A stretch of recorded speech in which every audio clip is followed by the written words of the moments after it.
রব্বুল আলামিন বলছেন ইয়া আইয়ুহাল্লাযীনা আমানুত্তাকুল্লাহ।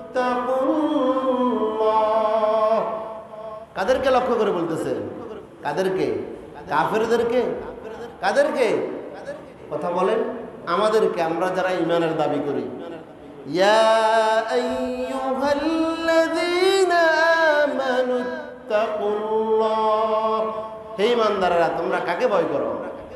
কাকে? আল্লাহকে ভয় করো। কথা বলবেন। ওয়াযারু মা বাকিয়া মিনার রিবা। তোমরা যারা সুদের কারবার করো, তোমরা যারা সুদের সাথে জড়িত, অবৈধ ইনকামের সাথে জড়িত, যারা মানুষের সাথে সুদের লেনদেন করো, ব্যবসা করো। ওয়াযারু মা বাকিয়া মিনার রিবা। রিবা মানে কি? সুদ। টাকা ধার দেওয়ার পরে, কারো উপকার করার পরে বাড়তি যেটা গ্রহণ করা হয় সেটার নাম কি? সুদ। সুদ। রিবা মানে হলো অতিরিক্ত গ্রহণ করা। আগে যেই টাকা তাকে দিয়েছি, নেওয়ার সময় একটু বেশি নেওয়া, সেটা পরিমাণে যাই হোক, যদি নির্ধারিত থাকে যে তোমাকে আমি দিচ্ছি এত 5,000 টাকা, তুমি আমাদেরকে দেওয়ার সময় শতকরা 10 টাকা বেশি দিবে, 2 টাকা বেশি দিবে, তাও হারাম। তাও কি? তাও সুদ। আল্লাহ বললেন তোমরা যারা সুদের কারবার করতা জাহেলি যুগ থেকে, এখনো তোমরা যারা এই সুদের কারবার চালিয়ে যাচ্ছ, অতীতে যত অপরাধ করছো, ওয়াযারু মা বাকিয়া মিনার রিবা, এখন আর সামনের দিকে আগ বাড়াইও না। যেসব বকেয়া আছে সুদের মুনাফা, সুদের যে চক্রবৃদ্ধি সুদ হারে, তুমি যেই লোকটা ঋণ নিয়েছে তার কাছে যেই আরো সুদের কি সুদ পাবে, চক্রবৃদ্ধি হারে সুদ পাবে, আল্লাহ বললেন ওয়াযারু মা বাকিয়া মিনার রিবা, এগুলা তারে ছেড়ে দাও, এগুলা তার থেকে আর দাবি করো না। কারণ এই ঘোষণা আসার পরে যদি তুমি এই সুদের কারবার থেকে বের হয়ে আসতে না পারো, আল্লাহ কঠিন কথা বললেন। এবং এইটাও বলে দিলেন, এই ঘোষণার পরে যদি তুমি মুমিন থাকতে চাও, যদি তুমি নিজেকে ঈমানদার পরিচয় দিতে চাও, ওয়াযারু মা বাকিয়া মিনার রিবা, সুদের যত কাজ কারবার আছে, লেনদেন আছে, এখানেই কি করো? স্টপ করো। এখানে কি করো? আর যদি না করো, কঠিন কথা বলেছেন আল্লাহ। فَإِن لَّمْ تَفْعَلُوا فَأْذَنُوا بِحَرْبٍ مِّنَ اللَّهِ। আল্লাহ বললেন তবে জেনে রাখো, যারা এই ঘোষণার পরেও যারা সুদ ছাড়তে পারবে না, অবৈধ ইনকাম যারা ছাড়তে পারবে না, আল্লাহ বললেন ফাযানু বিহারবিন মিনাল্লাহ ওয়া রাসূলিহি, তাহলে আল্লাহ এবং তার রাসূলের সাথে যুদ্ধের জন্য প্রস্তুতি গ্রহণ করো। নাউযুবিল্লাহ। যারা এই ঘোষণার পরে, আয়াত নাজিল হওয়ার পরে যারা সুদের কারবার করবে, আল্লাহ বললেন তোমরা আল্লাহ এবং রাসূলের সাথে যুদ্ধের জন্য প্রস্তুতি গ্রহণ করো। তাহলে যারা সুদের সাথে জড়িত তাদের সাথে যুদ্ধের ঘোষণা দিয়েছেন কে? আপনি কি আল্লাহ এবং রাসূলের সাথে যুদ্ধ করবেন? আল্লাহ এবং রাসূলের সাথে যুদ্ধ করা মানে হলো যেই লোকটা সুদের কারবার করে সেই আল্লাহ এবং রাসূলের সাথে যুদ্ধের প্রস্তুতি গ্রহণ করে যুদ্ধের ময়দানে আছে। আল্লাহ বললেন জারু, এগুলা বাদ দাও, আর কাজ করো না সুদের। যদি করো ফাইন লাম তাফআলু ফাযানু বিহারবিন মিনাল্লাহি ওয়া রাসূলিহি, আল্লাহ এবং তার রাসূলের সাথে যুদ্ধের প্রস্তুতি গ্রহণ করো। যে ইবাদত কবুলের জন্য পূর্ব শর্ত হলো রিজিকটা কি হতে হবে? হালাল হতে হবে। হালাল ছাড়া, পবিত্র ছাড়া কোনো ইবাদত আল্লাহর দরবারে কি হয় না? মঞ্জুর হয় না। যেমন আমরা সকলে জানি, যদি প্রশ্ন করি ভাই নামাজের আরকান আহকাম কতটি, নামাজের বাইরে এবং ভিতরে কয় ফরজ, বলতে পারবেন নাকি? নামাজের বাহিরে এবং ভিতরে মোট কত ফরজ?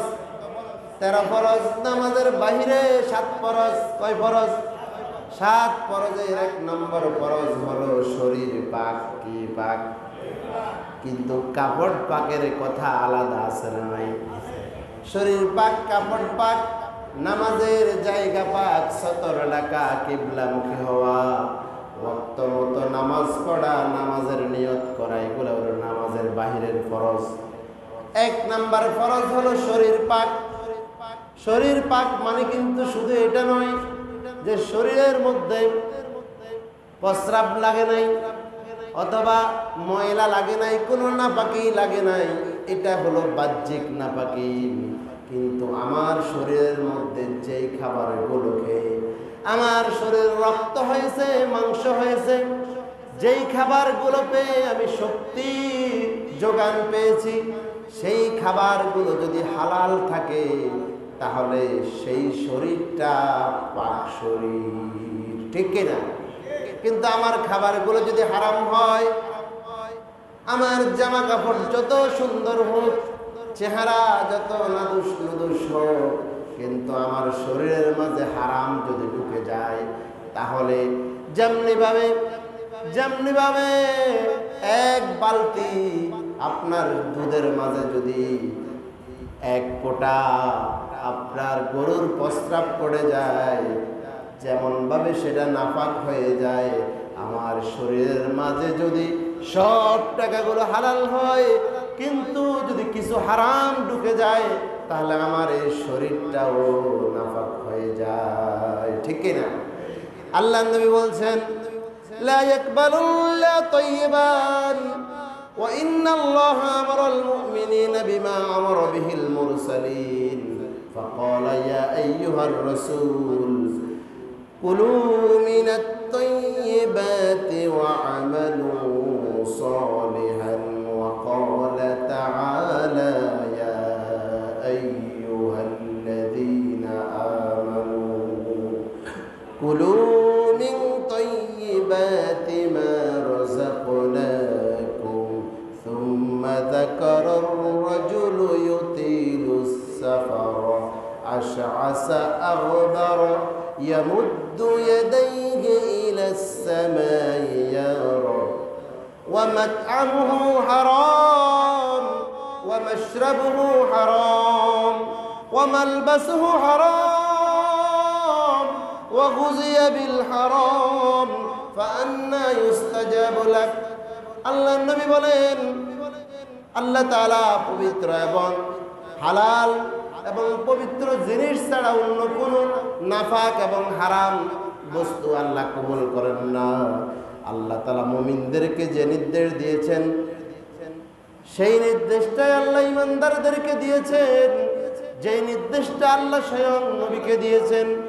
আল্লাহ তাআলা বলেন, হে রাসূলগণ, তোমরা হালাল রিজিক হইতে তোমরা খাবার গ্রহণ করো আর নেক আমল করো।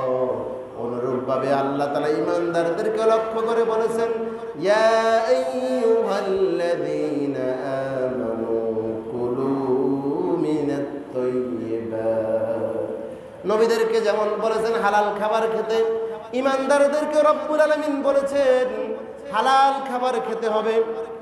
আল্লাহ তাআলা বলে দিলেন ওই ব্যক্তির দোয়া আল্লাহর দরবারে কিভাবে মঞ্জুর হবে, যে আল্লাহর কাছে হাত তুলে আসমানের দিকে তাকায়া তাকায়া দোয়া করে।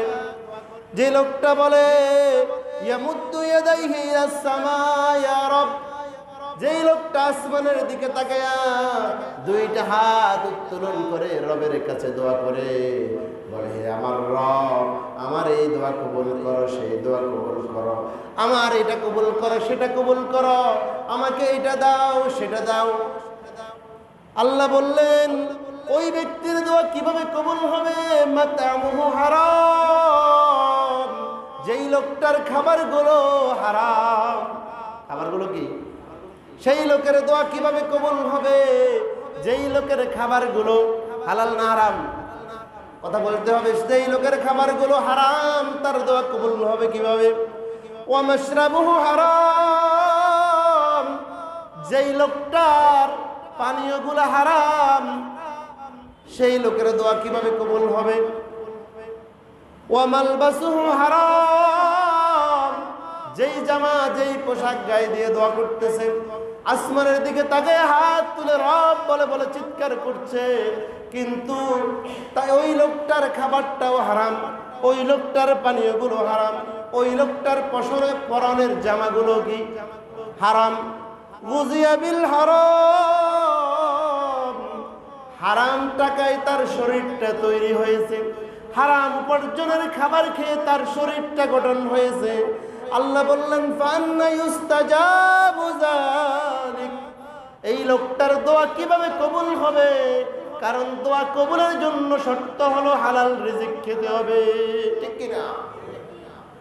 এখন লোকটা দোয়া করছে, আল্লাহ বললেন তার খাবারও হারাম, তার পানিও হারাম, তার পরনের কাপড়ও হারাম, কিন্তু সে আল্লাহর কাছে হাত তুলে ইয়ামুদ্দু ইয়াদাইহি ইলাস সামা ইয়া রাব, আল্লাহর কাছে আসমানের দিকে তাকায় হাত তুলে তুলে দোয়া করছে। আল্লাহ বলেন না, তোমার খাবার হালাল নাই, তোমার পানিও হালাল নাই, তোমার গায়ের জামাটাও হারাম টাকা দিয়া, কি দিয়া? সুতরাং ফান্না ইউস্তাজাবু লিযালিক, এই লোকের দোয়া কিভাবে কবুল হবে? ইবাদত কবুলের জন্য পূর্ব শর্ত হলো হালাল রুজি খেতে হবে। কি খেতে হবে? হালাল রুজি খেতে হবে। এখন বলেন, একটা মানুষের টাকা হালাল, সে হালাল উপার্জন করেছে, হালাল উপার্জন দিয়া লোকটা যদি মদ খায় হালাল হবে তো? বলেন, টাকা হালাল ছিল, খাইতেছে মদ, হারাম হবে না হালাল হবে? টাকা যদিও হালাল, সে খাবারটা খাচ্ছে কি খাবার? হারাম খাবার। তাহলে যেমনি ভাবে হারাম টাকা দিয়া পোলাও কোরমা বিরিয়ানি খাইলে যেমন হারাম, হালাল টাকা দিয়া মদ খাইলেও তেমন, কথা বলেন, তেমন হারাম। এই লোকটা যত কেঁদে কেঁদে আল্লাহর কাছে দোয়া করবে, আল্লাহ বললেন এই লোকটার দোয়া আল্লাহর দরবারে মঞ্জুর হবে? হবে না। এখন রব্বুল আলামিন যেমনি ভাবে নামাজ পড়া ফরজ করেছেন, তেমনি ভাবে তলাবুল হালাল ফরিদা, তেমনি ভাবে হালাল রুজি অন্বেষণ করাও কি করেছেন? ফরজ করেছেন। কারণ হারাম ভক্ষণকারীর দেহ জান্নাতে প্রবেশ করিবে না, হারাম ভক্ষণকারীর দেহ জান্নাতে প্রবেশ করিবে না। কিন্তু আমরা হালাল মনে করে এমন কিছু কাজ করি, যার কারণে আমাদের হালাল উপার্জনের সাথে হারাম মিশে যাওয়ার কারণে আমাদের শরীরের মাঝে হারাম উপার্জনের খাবার প্রবেশ করার কারণে আমাদের শরীরটা নাপাক হয়ে যায়, ঠিক কিনা? আল্লাহ রাব্বুল আলামিন বলছেন, যে আয়াতটি আমি আপনাদের সম্মুখে তেলাওয়াত করলাম, রব্বুল আলামিন বলছেন ইয়া আইয়ুহাল্লাযীনা আমানুত্তাকুল্লাহ। কাদেরকে লক্ষ্য করে বলতেছে? কাদেরকে? কাফেরদেরকে? কাদেরকে? কথা বলেন, আমাদেরকে, আমরা যারা ঈমানের দাবি করি। ইয়া আইয়ুহাল্লাযীনা আমানুত্তাকুল্লাহ, হে ঈমানদাররা তোমরা কাকে ভয় করো? কাকে? আল্লাহকে ভয় করো। কথা বলবেন। ওয়াযারু মা বাকিয়া মিনার রিবা, তোমরা যারা সুদের কারবার করো, তোমরা যারা সুদের সাথে জড়িত, অবৈধ ইনকামের সাথে জড়িত, যারা মানুষের সাথে সুদের লেনদেন করো, ব্যবসা করো, ওয়াযারু মা বাকিয়া মিনার রিবা, রিবা মানে কি? সুদ। টাকা ধার দেওয়ার পরে, কারো উপকার করার পরে বাড়তি যেটা গ্রহণ করা হয় সেটার নাম কি? সুদ। রিবা মানে হলো অতিরিক্ত গ্রহণ করা। আগে যেই টাকা তাকে দিয়েছি, নেওয়ার সময় একটু বেশি নেওয়া, সেটা পরিমাণে যাই হোক, যদি নির্ধারিত থাকে যে তোমাকে আমি দিচ্ছি এত 5,000 টাকা, তুমি আমাদেরকে দেওয়ার সময় শতকরা 10 টাকা বেশি দিবে, 2 টাকা বেশি দিবে, তাও হারাম। তাও কি? তাও সুদ। আল্লাহ বললেন তোমরা যারা সুদের কারবার করতা জাহেলি যুগ থেকে, এখনো তোমরা যারা এই সুদের কারবার চালিয়ে যাচ্ছ, অতীতে যত অপরাধ করছো, ওয়াযারু মা বাকিয়া মিনার রিবা, এখন আর সামনের দিকে আগ বাড়াইও না। যেসব বকেয়া আছে সুদের মুনাফা, সুদের যে চক্রবৃদ্ধি সুদ হারে, তুমি যেই লোকটা ঋণ নিয়েছে তার কাছে যেই আরো সুদের কি সুদ পাবে, চক্রবৃদ্ধি হারে সুদ পাবে, আল্লাহ বললেন ওয়াযারু মা বাকিয়া মিনার রিবা, এগুলা তারে ছেড়ে দাও, এগুলা তার থেকে আর দাবি করো না। কারণ এই ঘোষণা আসার পরে যদি তুমি এই সুদের কারবার থেকে বের হয়ে আসতে না পারো, আল্লাহ কঠিন কথা বললেন। এবং এটাও বলে দিলেন, এই ঘোষণার পরে যদি তুমি মুমিন থাকতে চাও, যদি তুমি নিজেকে ঈমানদার পরিচয় দিতে চাও, ওয়াজারু মা বাকিয়া মিনার রিবা, সুদের যত কাজ কারবার আছে, লেনদেন আছে, এখানেই কি করো, স্টপ করো, এখানে কি করো। আর যদি না করো, কঠিন কথা বলেছেন আল্লাহ। فَإِن لَّمْ تَفْعَلُوا فَأْذَنُوا بِحَرْبٍ مِّنَ اللَّهِ।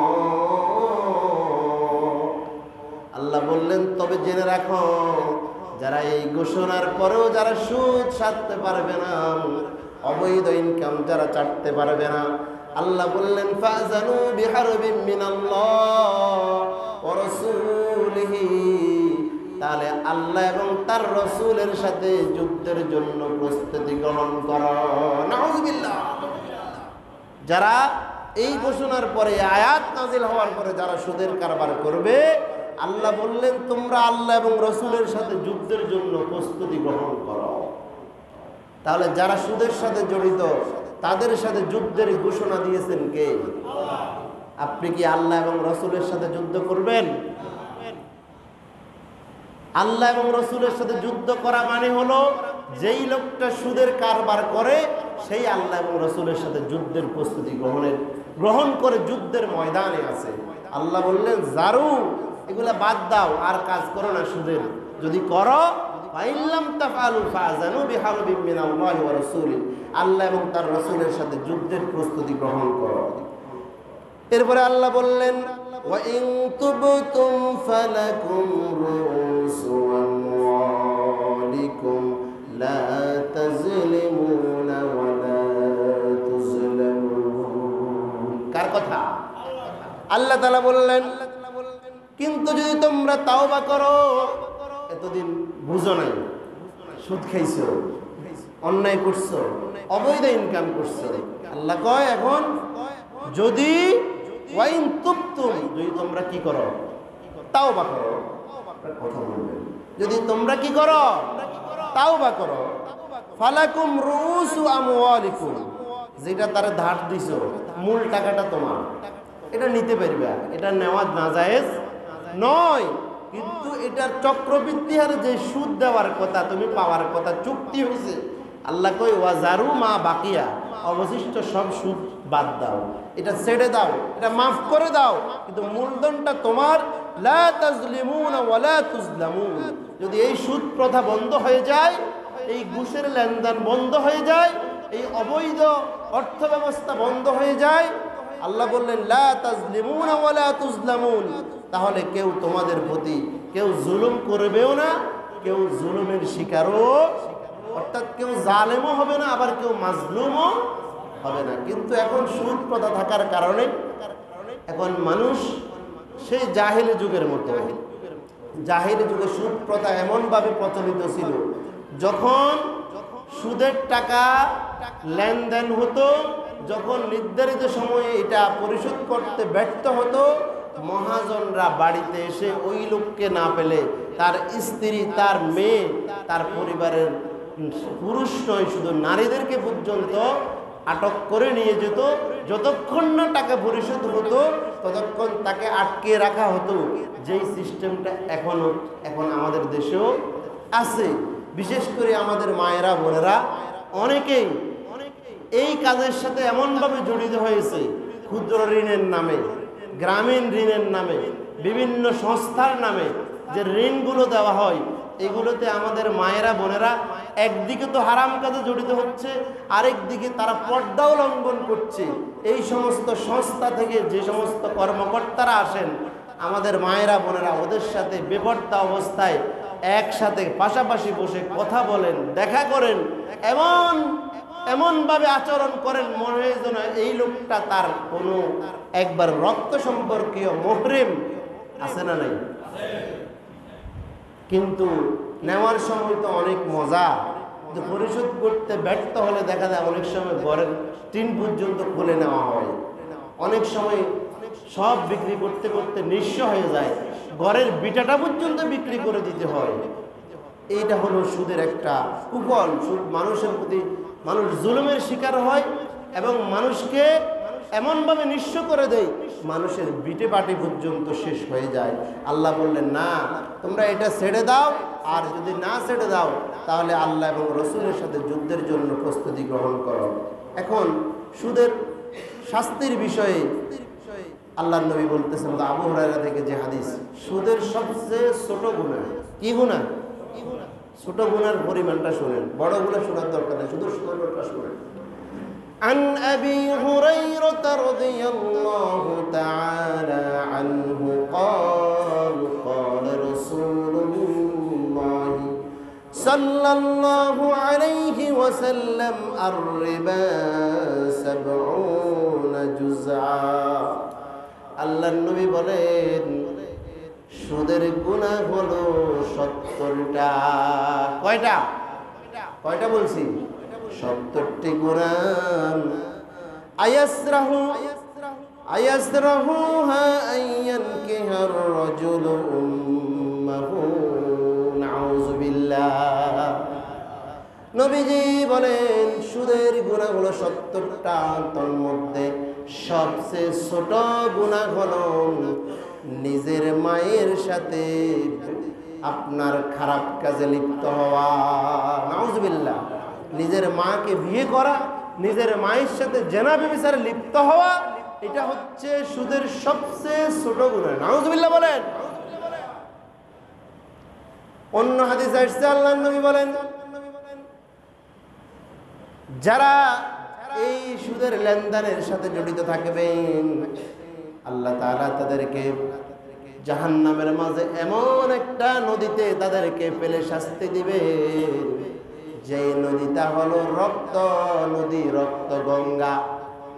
ওই রক্ত নদীতে তারা সাঁতার কাটতে থাকবে জাহান্নামের মাঝে।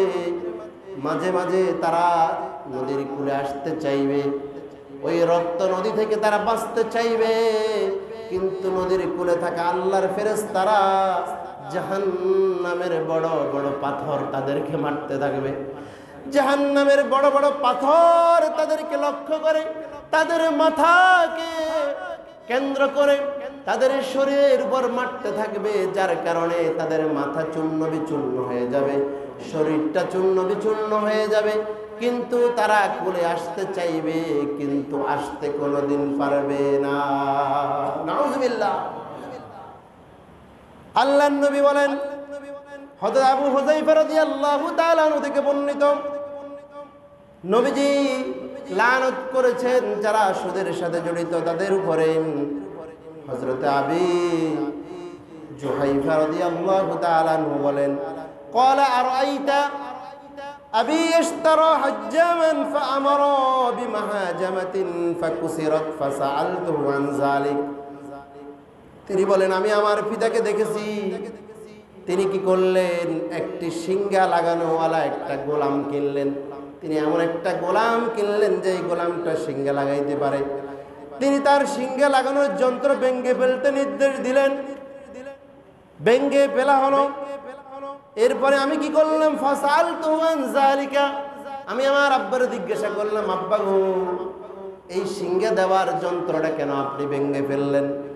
ক্বালা, তিনি বলেন, ইন্না রাসূলুল্লাহি সাল্লাল্লাহু আলাইহি ওয়াসাল্লাম, তিনি বলেন, রাসূল বলেছেন, নাহা আনিল সামানিদ দামি ওয়া সামানিল কালতি ওয়া কাসবিল আমাতি ওয়া লা'ানার রাশিমা ওয়াল মুস্তুশিমাতি ওয়া আকারার রিবা ওয়া মুকিলাহু ওয়া লা'ানাল মুসাফফির। হযরত জুহাইফা বলছেন, আমার আব্বারে যখন জিজ্ঞাসা করলাম, আব্বা গো, শিঙ্গা লাগানোর এই যন্ত্রটা কেন আপনি ভেঙ্গে ফেললেন? আব্বা বলছে, রাসূল করিম সাল্লাল্লাহু আলাইহি সাল্লাম এমন কিছু কাজ করতে নিষেধ করেছেন, যেমন রক্তের মূল্য, কিসের মূল্য? রক্ত বিক্রি করতে নিষেধ করেছেন, কুকুর বিক্রি করে অর্থ নিয়ে ভোগ করতে নিষেধ করেছেন, এবং জেনা ব্যভিচারের মাধ্যমে নিজের অধীনস্থ কোন লোককে পতিতালয়ে দিয়া তার বিনিময়ে টাকা উপার্জন করতে নিষেধ করেছেন।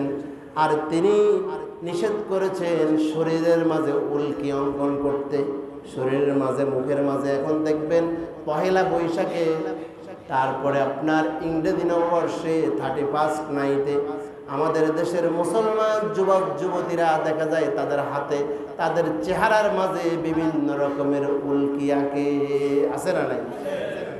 তিনি বললেন এই ধরনের কাজ করতে রাসূল নিষেধ করেছেন। আর রাসূল সুদখোর এবং সুদদাতা দুজনের উপর আল্লাহর হাবিব লানত করেছেন, ছবি অঙ্কনকারীর উপর লানত করেছেন।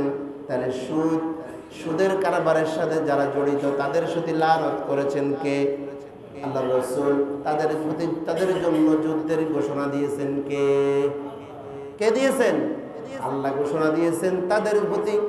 তাদের সাথে আল্লাহ তাআলা তাদেরকে যুদ্ধের ঘোষণা দিয়েছেন যে তোমরা প্রস্তুতি গ্রহণ করো যুদ্ধের জন্য আল্লাহ এবং তার রাসূলের সাথে। নবীজি বলেছেন যেই সমাজে সুদ ঘুষ জেনা ব্যভিচার থাকবে সেই সমাজের মানুষগুলো নৈতিকতা হারিয়ে ফেলবে। কি হারিয়ে ফেলবে? নৈতিকতা হারিয়ে ফেলবে। তাদের মাঝে কোনো নৈতিকতা থাকবে না, তাদের চরিত্র নষ্ট হয়ে যাবে, তারা সবচেয়ে নিকৃষ্ট চরিত্রের অধিকারী হবে। আমর ইবনে আস বলছেন ক্বালা সামি'তু রাসূলুল্লাহি সাল্লাল্লাহু আলাইহি ওয়াসাল্লাম, তিনি বলেন আমি আল্লাহর নবীকে বলতে শুনেছি ইয়াকুলু মা মিন কওমিন ইয়াজহারু ফীহিমুজ জিনা ইল্লা উখিযু বিস-সানা ওয়া মা মিন কওমিন ইয়াজহারু ফীহিমুর রাশা ইল্লা উখিযু বির-রাআ। নবীজি বললেন যে হযরতে ইবনে আস বলছেন আমি রাসূলকে বলতে শুনেছি আল্লাহর নবী বলেছেন যেই সমাজে জেনা ব্যভিচার বেড়ে যায়, যেই সমাজে অশ্লীলতা বেড়ে যায় সেই সমাজের লোকেরা দুর্ভিক্ষের কবলে পড়ে। নাউজুবিল্লাহ। যেই সমাজে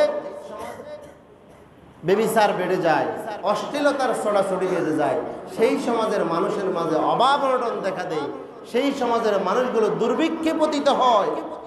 এরপরে নবীজি বললেন আর যেই সমাজের মানুষগুলোর মাঝে সুদের লেনদেন থাকে, ঘুষের লেনদেন থাকে, অবৈধ অর্থের লেনদেন থাকে, সেই সমাজের মানুষগুলোর মাঝে এমন একটা অবস্থা সৃষ্টি হয় সেই সমাজের মানুষের মাঝে সন্ত্রাস সৃষ্টি হয়। নাউজুবিল্লাহ। যেই সমাজে জেনা ব্যভিচার সুদ ঘুষের প্রচলন থাকবে রাসূল বললেন ইল্লা উখিযু বির-রু'বি, সেই সমাজে ভীতি থাকবে, সন্ত্রাস এগুলা না হয়ে পারবে না। সেই সমাজের মাঝে মানুষের মাঝে আতঙ্ক থাকবে, মানুষের মাঝে আপনার খাদ্যের অভাব দেখা দিবে, দুর্ভিক্ষ দেখা দিবে। সেই সমাজের মানুষের মাঝে সন্ত্রাস, চাঁদাবাজ, মাস্তান, খারাপ মানুষ, অশ্লীলতা সৃষ্টিকারী, বেহায়াপনার প্রশ্রয় দানকারী, এক কথাই হলো বিশৃঙ্খলাকারী, মানুষের প্রতি জুলুমকারী লোকের সংখ্যা বেড়ে যাবে। আর রাসূল হাদিসে বললেন যে সুদখোরের প্রতি লানতের কথা বললেন। আবার বললেন সুদের সবচেয়ে ছোট গুনাহ বললেন কি? নিজের মাকে বিয়ে করা। নাউজুবিল্লাহ। আবার বললেন যে সেই লোকটা যেই সমাজে এই সুদ চলে, সেই সমাজে যেই সমাজে জেনা ব্যভিচার চলে সেই সমাজে কি দেখা দেয়? মনে আছে আপনাদের? একটু আগে বলছি কি দেখা দেয়? দুর্ভিক্ষ দেখা দেয়। মাশাআল্লাহ। আরেকটা বলছি সেই সমাজে সন্ত্রাস বেড়ে যায়। কি বেড়ে যায়? সেই সমাজের মানুষের মাঝে আতঙ্ক সৃষ্টি হয়, সেই সমাজের মানুষ জালেমদের ভয়ে মাজলুমরা ভীত সন্ত্রস্ত থাকে। আছে না নাই? এখন মানুষ নিজের অধিকারের কথা বলতে পারে না। যারা মাজলুম তারা শুধু জুলুম সয়ে যায়, কিন্তু কোনো প্রতিবাদের ভাষাও তাদের নাই, প্রতিবাদ করার কোনো সুযোগ নাই। এটা হচ্ছে সুদ ঘুষ জেনা ব্যভিচারের ফসল, ঠিক কিনা? আল্লাহর নবী বলেন, আল্লাহ তাআলা কোরআনুল কারীমের সূরা বাকারা বললেন ইয়ামহাকুল্লাহুর রিবা ওয়া ইউরবিস সাদাকাত। আল্লাহ চায় সমাজ থেকে সুদকে একবারে কি করে দিতে? মুছে দিতে চান, নিশ্চিহ্ন করে দিতে চান। আর আল্লাহ চান যেন মানুষ একে অপরকে দান করে, মানুষ যেন একে অপরকে সহযোগিতা করে, এটা দানের মাত্রাটা যেন বাড়িয়ে দেয়। আর সুদের কাজটা যেন মানুষ একবারে কি করে ফেলে? সমাজ থেকে মুছে ফেলে। আল্লাহ এটা চান। আর যারা আল্লাহর এই কথা যারা মানবে না, ওয়াল্লাহু লা ইউহিব্বু কুল্লা কাফারিন আযীম, আল্লাহ তাআলা পাপী লোকদেরকে আল্লাহ কি করে না, ভালোবাসেন না, তাদেরকে আল্লাহ পছন্দ করেন না। এরপরে আল্লাহ সূরা আলে ইমরানে বললেন, ইয়া আইয়ুহাল্লাযীনা আমানু, আবারও কাদেরকে? কাফেরদেরকে না, ঈমানদারদেরকে। কাদেরকে বলছেন? ঈমানদারদেরকে। লা তাকুলুর রিবা, তোমরা সুদ খাইও না। কি খাইও না? কি খাইও না? সুদ খাইও না। আযআফাম মুদাফা, চক্রবৃদ্ধি হারে যেই সুদের কথা, তোমরা সেই সুদের কারবারে করো না, সেই সুদ তোমরা গ্রহণ করো না। এবং ওয়াত্তাকুল্লাহ, কাকে ভয় করো? লাআল্লাকুম তুফলিহুন, তোমরা ঈমানদাররা যদি এই সুদ ছাড়তে পারো, সুদের লেনদেন থেকে বের হয়ে আসতে পারো, আর যদি আল্লাহকে ভয় করে মুত্তাকি হতে পারো, তবেই তোমরা সফল, তবেই তোমাদের নামাজ, তোমাদের রোজা, তোমাদের ইবাদত এগুলা কবুল হবে। কারণ না হলে ওই যে যেটা প্রথমে বলছি, আল্লাহ বললেন ওই লোকের দোয়া হাত্তা ইউস্তাজাবু লিযালিক, ওই লোকের দোয়া কিভাবে কবুল হবে? মাতআমুহু হারাম, যার খাবার হারাম, মাশরাবুহু হারাম, যার পানীয় হারাম, মালবাসুহু হারাম, যার গায়ের পোশাকটাও কি, সে ইয়ামুদ্দু ইয়াদাইহি ইলা সামা, আয় রব, সে আসমানের দিকে তাকায়া হাত দুইটা প্রসারিত করে রব বলে বলে চিৎকার করে কান্না করবে, কিন্তু তার শরীরের মাংস হারাম, শরীরের রক্ত হারাম, গায়ের জামা হারাম, তার আপনার খাবার হারাম, পানীয় হারাম। আল্লাহ বললেন কিভাবে তার দোয়া কবুল হবে? কারণ আল্লাহ বলেন কুলু মিনাত তাইয়্যিবাত, যেটা পবিত্র, যেটা হালাল সেটা তোমরা খাও, যেটা হারাম সেটা তোমরা খেও না, হারামটা তোমরা খেতে পারবে না। এরপরে আল্লাহ তাআলা সূরা বাকারাতে যারা সুদ খায় তাদের ব্যাপারে বলেছেন, তারা হচ্ছে উম্মাদ, তারা হচ্ছে পাগল। তবে তাদের এই পাগলামিতে লাগিয়ে দিয়েছে কে? শয়তান। কে লাগিয়ে দিয়েছে? আল্লাযীনা ইয়াকুলুনার রিবা লা ইয়াকুমুনা ইল্লা কামা ইয়াকুমুল্লাযী ইয়াতাখাব্বাতুহুশ শাইতান ইয়াতাখাব্বাতুহুশ শাইতানু মিনাল মাস।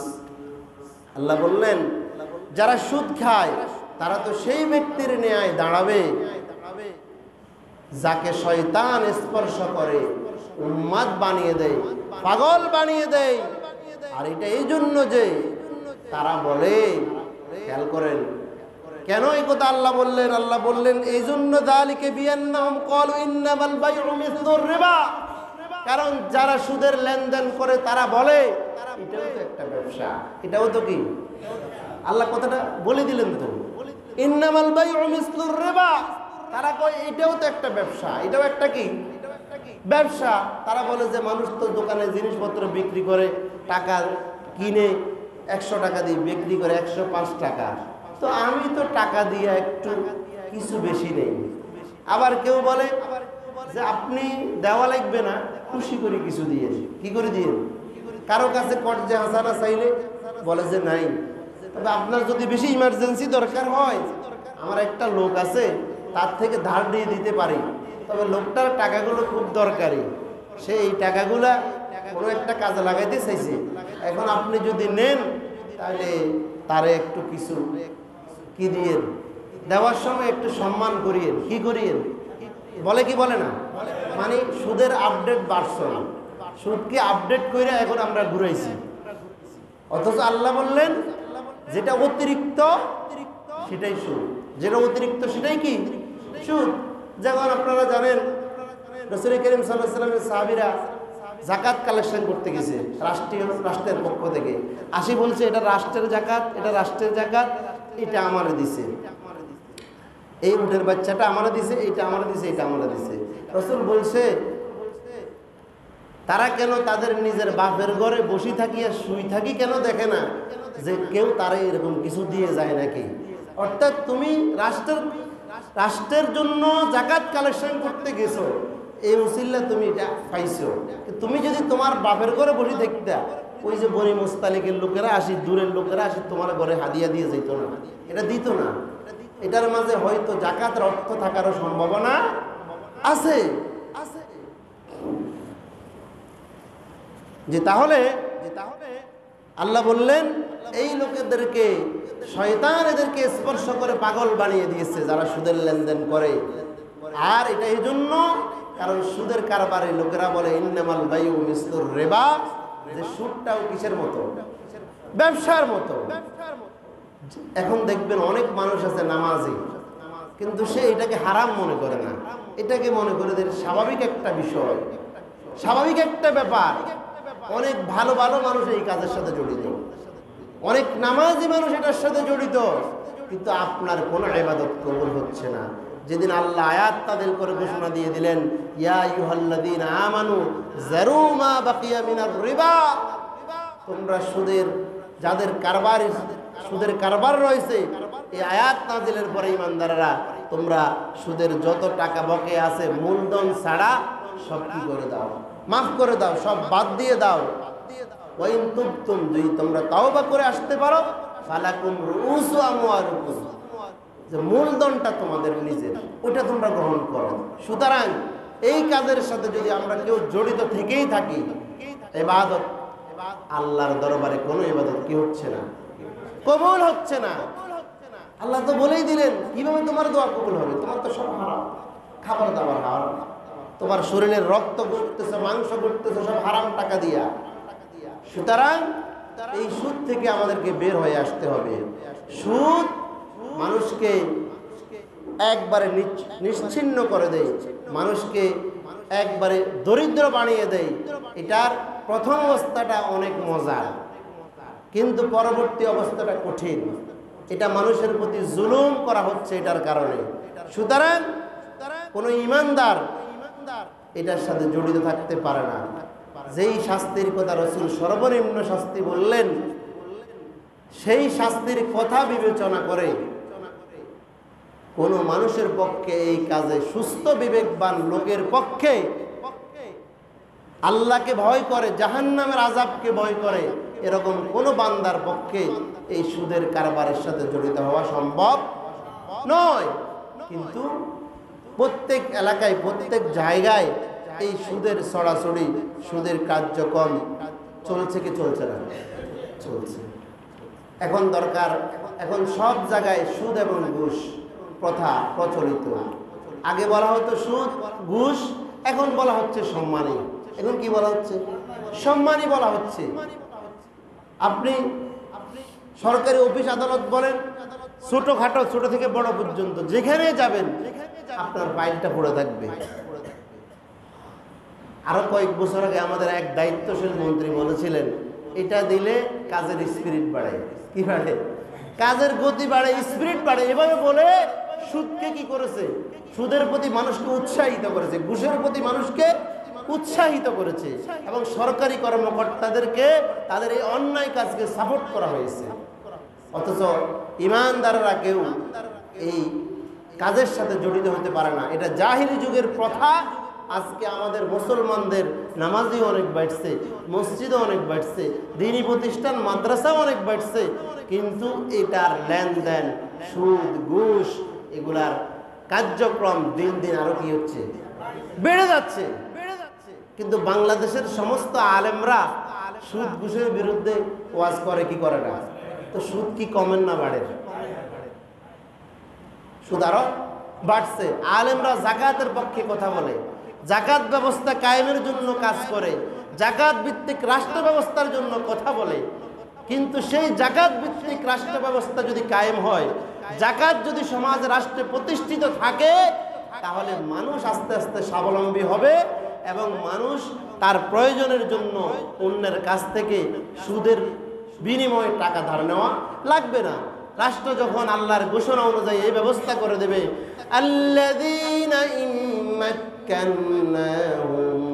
ফিল আরদ আকামুস সালাহ ওয়া আতুজ যাকাহ ওয়া আমারু বিল মা'রুফ ওয়া নাহাউ আনিল মুনকার ওয়ালিল্লাহি আকিবাতুল উমুর। আল্লাহ বললেন, তোমাদের মধ্যে যাদেরকে আমি রাষ্ট্রের দায়িত্ব দেই, যারা রাষ্ট্রের ক্ষমতার মালিক হও, রাষ্ট্রের শাসক হও, রাষ্ট্রের জনগণের যারা সরকার হও, তাদের কাজ হলো আকামুস সালাহ, তারা তাদের রাষ্ট্রে কি কায়েম করবে? নামাজ কায়েম করবে। এখন নামাজের ওয়াজ হুজুররা করে, কিন্তু সব মুসল্লি নামাজ পড়ে? কথা বলেন, পড়েনি? হুজুররা ওয়াজ করতে পারবো, কিন্তু হুজুরদের হাতে কি নাই? পাওয়ার নাই। কি নাই? পাওয়ার নাই। পাওয়ার হলো কার কাছে? কথা বলেন।